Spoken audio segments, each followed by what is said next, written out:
Sampai salam jumpa kembali dengan saya Romo Adnan di dalam channel ini. Semoga Bapak Ibu Saudara-saudari dalam keadaan sehat walafiat. Di pagi hari ini saya akan menyuguhkan renungan yang saya bawakan ini. Semoga berguna untukmu sekalian. Selamat menonton, selamat berefleksi. Tuhan sertamu dan sertamu juga. Inilah Injil Yesus Kristus menurut Matius. Dimuliakanlah Tuhan. Injil Matius bab 13 ayat 18 sampai 23. Sekali peristiwa Yesus bersabda kepada murid-muridnya, "Dengarkanlah arti perumpamaan penabur. Setiap orang yang mendengar sabda tentang kerajaan surga dan tidak mengerti, akan didatangi si jahat yang akan merampas apa yang ditaburkan dalam hatinya. Itulah benih yang jatuh di pinggir jalan. Benih yang ditaburkan di tanah berbatu-batu ialah orang yang mendengarkan sabda itu dan segera menerimanya dengan gembira. Tetapi ia tidak berakar dan hanya tahan sebentar saja. Apabila datang penindasan atau penganiayaan karena sabda itu, orang itu pun segera murtad.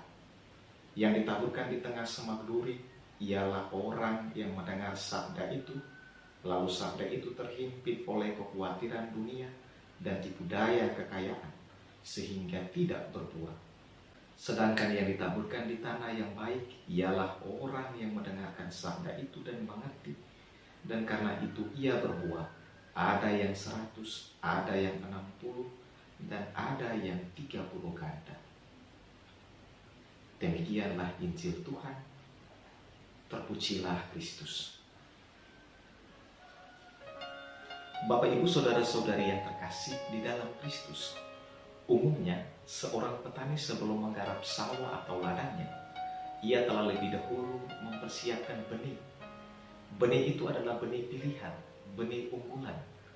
Kemudian benih itu disemaikan, lalu dipelihara dengan baik agar dapat bertumbuh menjadi besar dan diharapkan dapat membuahkan hasil yang baik dan berlimpah. Dalam Injil hari ini, Yesus memberitahu kita murid-muridnya bahwa ia adalah penabur yang telah menaburkan benih sabda Tuhan di dalam hati kita masing-masing. Yesus memberitahu kita bahwa ia adalah sang sabda yang menjelma menjadi manusia dan memberikan benih sabdanya itu kepada kita. Namun, Yesus mengakui bahwa benih sabda yang telah ia taburkan itu tidak selalu bertumbuh dengan baik di dalam hati manusia. Yesus secara terang-terangan menyatakan bahwa benih yang telah ia taburkan itu jatuh di tanah yang berbeda-beda. Ada benih yang jatuh di pinggir jalan. Ada benih yang jatuh di tanah berbatu-batu. Ada benih yang jatuh di tengah semak duri. Dan ada juga benih yang jatuh di tanah yang baik. Yesus sungguh tahu akan keadaan dan kondisi tanah hati kita.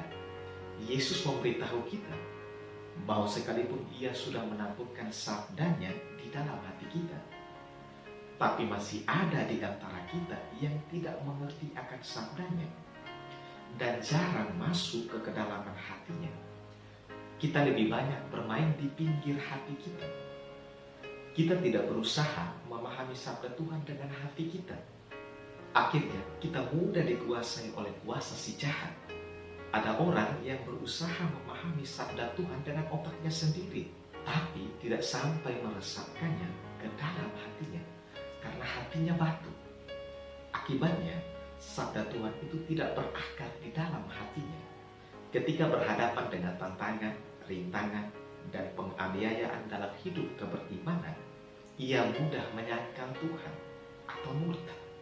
Ada orang yang mendengarkan sabda Tuhan, tetapi tidak sampai menyentuh hatinya, karena hatinya dipenuhi dengan kekhawatiran dan ketamakan akan harta, sehingga sabda Tuhan itu tidak dapat bertumbuh dan tidak menghasilkan buah. Ada orang juga yang mendengarkan sabda Tuhan dan mengerti dengan hatinya dan membuahkan hasil yang berlimpah. Bapak Ibu Saudara-saudari yang terkasih di dalam Kristus, hari ini Yesus mengingatkan kita akan pentingnya sabda Tuhan bagi kita.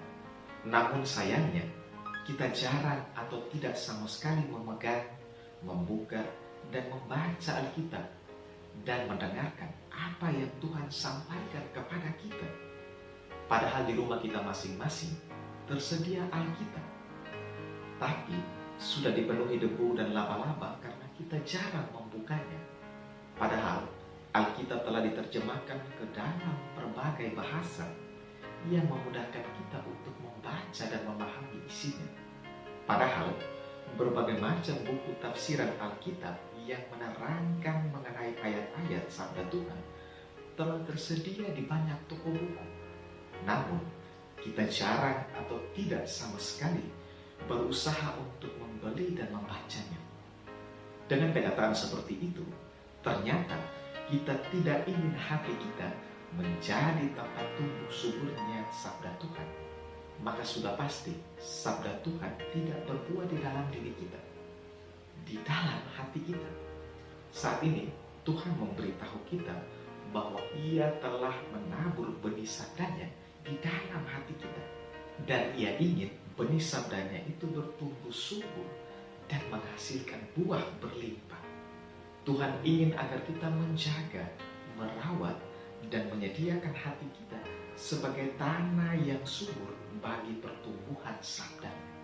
Tuhan ingin kita menjadi pribadi yang menghasilkan buah-buah kebaikan dan kebenaran. Tuhan ingin agar kita tetap bertumbuh subur di dalam iman, sehingga dari iman itu menghasilkan buah-buah kasih di dalam kehidupan kita. Bersyukurlah karena kita dapat memperoleh Alkitab dengan mudah. Kita mestinya menghormati Alkitab sebagai firman Tuhan yang hidup dan sangat bernilai tinggi bagi kehidupan kita. Karena Alkitab adalah pedoman bagi hidup kita. Marilah kita membangun semangat untuk membaca dan mendengarkan sabda Tuhan setiap hari.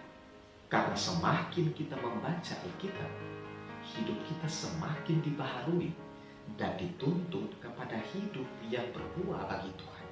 Marilah kita memohon bantuan Roh Kudus agar memampukan kita untuk tekun melaksanakan sabda Tuhan di dalam hidup kita. Marilah kita memohon rahmat Tuhan agar memampukan kita untuk menyiapkan hati kita menjadi tanah yang subur bagi bertumbuh dan berkembangnya benih sabda Tuhan. Amin. Selamat pagi dan selamat berkarya. Salve. Tuhan memberkatimu sekalian. Bapak, Ibu, Saudara-saudari yang terkasih, jika suka dengan video ini, silakan like, komen, subscribe, dan bagikan juga dengan teman-teman